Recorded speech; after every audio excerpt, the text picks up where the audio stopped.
In this guide, I will be showing you guys how to fix unable to load remote content privately error. Let's get started. First, check your internet connection. Make sure you have stable internet connection. Then you can switch between Wi-Fi and cellular data. Likewise, give a fresh restart to your router. Now launch your mail app. With this, your problem might be fixed. If the issue continues, launch settings. Now scroll all the way down and head over to the option Apps. From the list of apps, find Mail and launch it. Now here you're gonna find different option. Scroll down, find the option Protect Mail Activity.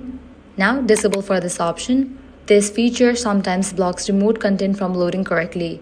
You can also try removing and re-adding your email account by going to Settings, Mail Accounts, selecting your account and tapping Delete Account, then adding it back again.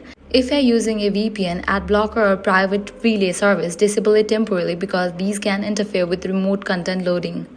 Another common fix is updating your device to the latest version of iOS because mail-related bugs are often resolved in software updates. Head back, go to General, click on Software Update. If any updates are available, just update it. And that's it.